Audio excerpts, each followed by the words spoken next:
It's Wednesday, January 9th here in Korea, and I'm Kwon So-hwa with the latest on the weather.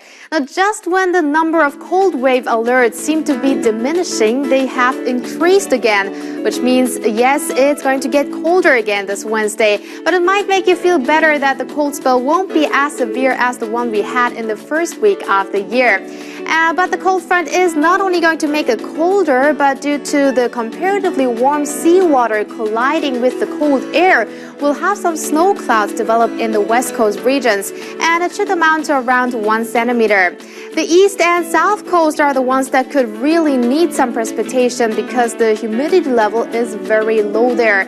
Now, other than that, skies should turn out mainly clear or partly cloudy nationwide. And now for a look at how much temperatures dip this Wednesday. The capital Seoul falls to minus 11 degrees and hits just minus 5 during the day. Daegu, Gwangju, and Busan start off in the negatives but should make it to the positives later in the day.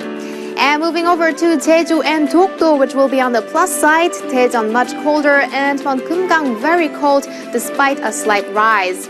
Now, the good news is the cold spell should let up by Friday, so definitely something to look forward to. And now let's move on to the international weather. Like in Korea, various parts of Japan are dealing with dry air, including in and around the capital, Tokyo. Now, temperatures drop slightly.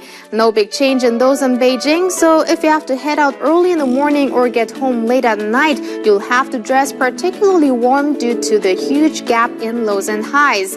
Now, an even bigger difference is expected for Islamabad, but during the peak hours, it's going to be very pleasant.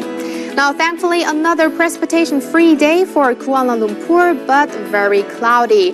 Now, after the blistering heat down in Australia, it'll cool off a lot this Wednesday in Perth as well as Sydney. New Zealand's capital should be a little rainy. Into North America, showers continue in Vancouver. A bit of snow should arrive in Montreal in the afternoon.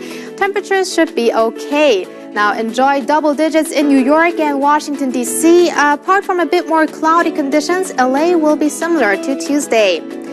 Further south, splendidly sunny conditions in Colombia's capital. The sun won't be too visible in Rio de Janeiro, although it'll be very hot even without it. Lots of precipitation accompanied by thunder and lightning for Sao Paulo again. Now, Santiago gets a tad hotter. Over in Europe, there's a chance that Moscow, Berlin, and Paris skies will look more gray than blue this Wednesday. Berlin and Rome have chances of a little bit of rain. It'll be more like a drizzle in Madrid, but foggy conditions could be a bigger concern.